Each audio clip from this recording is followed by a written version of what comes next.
About 3 days ago, Google hosted their very first ever Stadia Connect. This is an online announcement platform very similar to Nintendo Direct that Google plans on hosting periodically to give us updates on Stadia. And since this was the very first Stadia Connect, there was a lot of information that Google needed to release to us about the platform. Now, not too long ago, I did a video entitled 5 Reasons Why I Think Google Stadia is going to completely fail. Now, don't get me wrong, I still think Google Stadia is going to completely fail, but there was a couple of predictions that I made in that video that were, well, wrong. So in today's video, I wanted to talk about my predictions, what I got right, what I got wrong, and also why I still think Google Stadia is going to completely fail. So during this very first Stadia Connect, Google revealed a lot of information, such as pricing and availability of the platform and the hardware, and also what type of titles will be available at the launch of Stadia. So the first area I want to talk about is pricing. Now this is one of those things that I got wrong. Originally, I thought Google was going to come in at around $35 per month, very similar to Shadow, but it turns out that they've decided to come in at a whopping $0 to $10 a month. And that's because Stadia is going to come in 2 different flavors, Stadia Basic and Stadia Pro.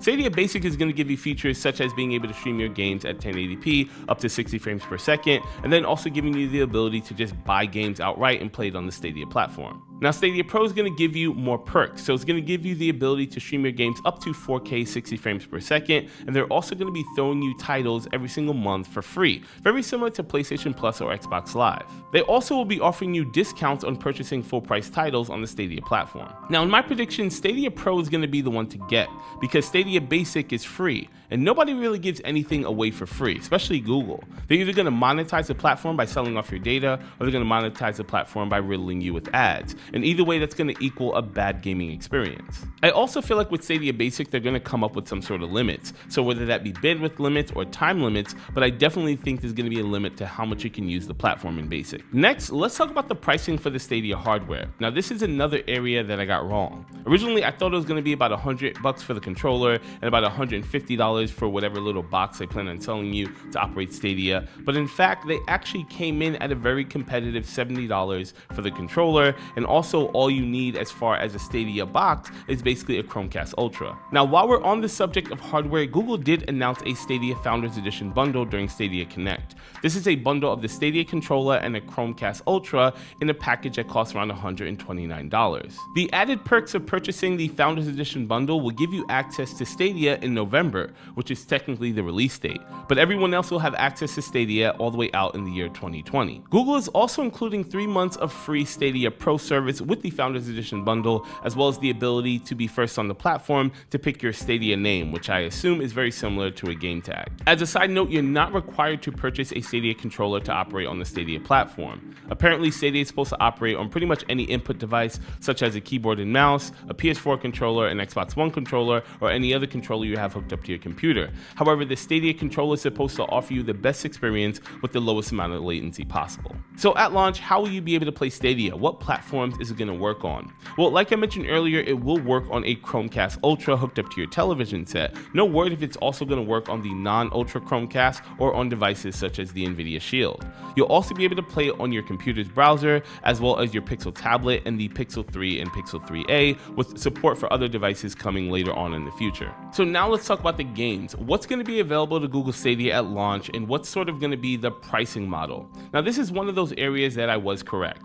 So surprisingly, during Stadia Connect, Google did announce a healthy list of AAA titles. So games such as Borderlands 3, The Division 2, Doom, and even Destiny 2, which is slated to go free to play around September 17th, which is also around the launch of Google Stadia. But you will be required to pay full price for each one of these titles on the Google Stadia platform, whether you're basic or you're pro, presumably with pro having a slight discount. So now that we have all the details for Stadia, why do I still think it's going to fail? Now don't get me wrong, I'm much more optimistic about the platform now that I've got the pricing especially. It's kind of a genius idea, suck people in at a free price tag with limitations, and then encourage them to upgrade to pro at only $10 a month, and then once everybody's in, you jack up the price very similar to what Netflix did. But there's still a number of infrastructure problems that Google is going to have to overcome that they don't necessarily have control over to make Stadia a platform that's going to be successful. So like I mentioned in my previous video, fluctuating bandwidth is going to be a major factor. This is going to cause latency, it's going to cause input lag, it's going to cause a bad experience for users of the Stadia platform,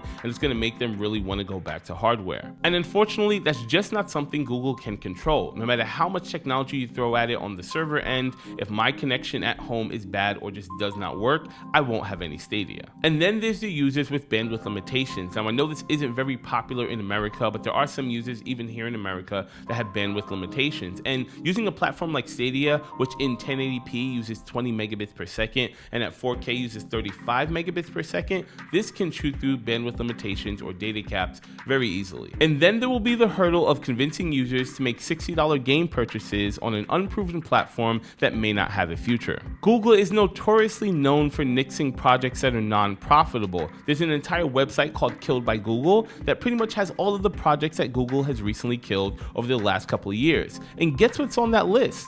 YouTube Gaming. Yep, just about 10 days ago, they just killed YouTube Gaming. So then there's that. Imagine buying your fresh copy of Borderlands 3 and then Google Stadia shuts down a year later, and then there goes your money and your game is completely gone. Now, don't get me wrong, I could argue that both ways. I know it's 2019 and pretty much all games are going digital. More users, more and more nowadays, are making game title purchases digitally, especially in the PC realm. It's been like that for years. When you go into a store and you buy a physical PC game, all you're getting is a game code to pop into Steam, and then you end up downloading your game, etc. But for the more casual gamer who might be playing on something like an Xbox or PS4 and still goes to the store and purchases physical discs, this is going to be something that's going to be very off-putting. The only way I can see them doing this without giving users anxiety is if you can make the purchase on Stadia and it still be available to you through other platforms such as Origin, Uplay, or even Steam. So Stadia team, if you're listening, that's the right way to do it. And the last reason why I think it's going to fail is because I think the hardcore guys are just less open to change. They want to be able to play their titles when they don't have internet. They want to be able to have physical copies of them if they're playing on something like a console, and they want to have the lowest amount of latency possible to give them that competitive edge. And that makes me wonder, who exactly is Google targeting? Are they targeting the more hardcore guys? Are they targeting the more casual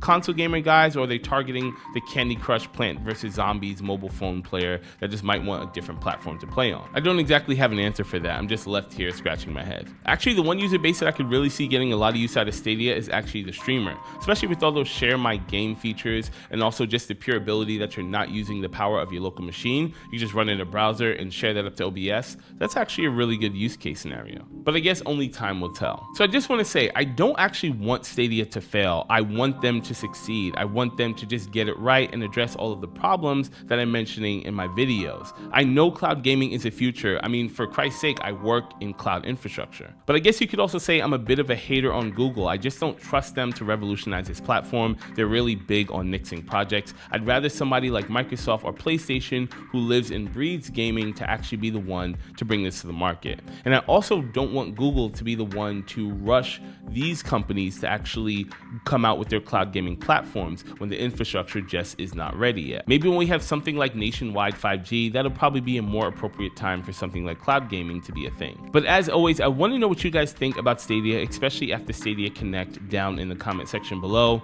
If you guys have any thoughts and opinions, any more information, last time people were really helpful in the comment section, so make sure to leave it all down there. Also, while you guys are down there, if you like this video, hit that like button, and if it's your first time to the channel, consider subscribing. Once again, guys, my name is Fran. Thanks for checking out this video, and I'll see you guys in my next one.